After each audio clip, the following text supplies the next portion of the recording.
এই police, Dhaka metropolitan police আপনাদের লাগবে।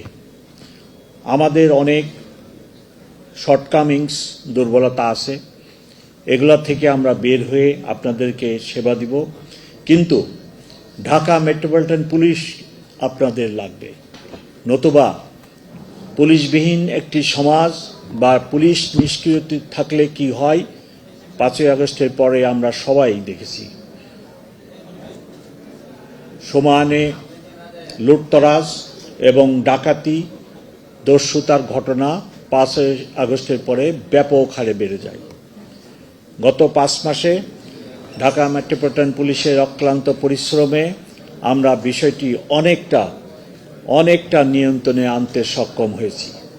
ইদানিং যে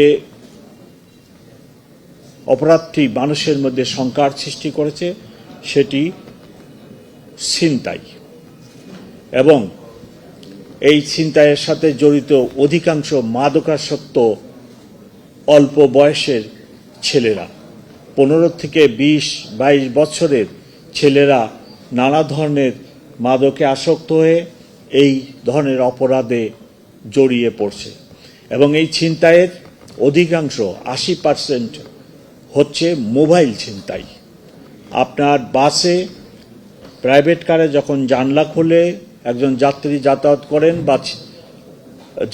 বা মোবাইলে কথা বলেন, এই ছেলেগুলা রাস্তার পাশ থেকে এসে মোবাইলটা নিয়ে দৌড় দেয়। এদেরকে হাতে নাতে ধরা অত্যন্ত কঠিন কাজ। আমার অফিসারদের কাছে একটি বড় অস্ত্র থাকে, তার বুট পরা থাকে, ইউনিফর্ম পরা থাকে, আর এই ছিনতাইকারী থাকে খালি পায়ে বা একটা কেটস পরা, তার সাথে দৌড়িয়ে পারাটাও অনেক জটিল।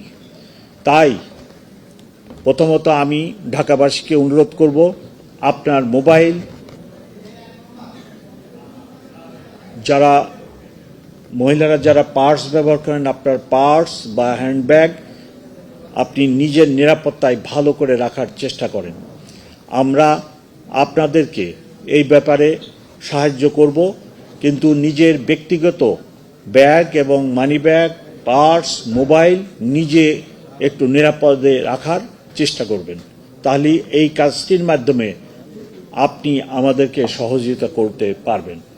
ছিনতাইয়ের ব্যাপারে গত 1 সপ্তাহে আমি ব্যাপক ব্যবস্থা নিয়েছি। দিনে এবং রাত্রে আমার পেট্রোল সংখ্যা বৃদ্ধি করা হয়েছে এবং ডিবিকেও আমি এই কাজে লিপ্ত করেছি।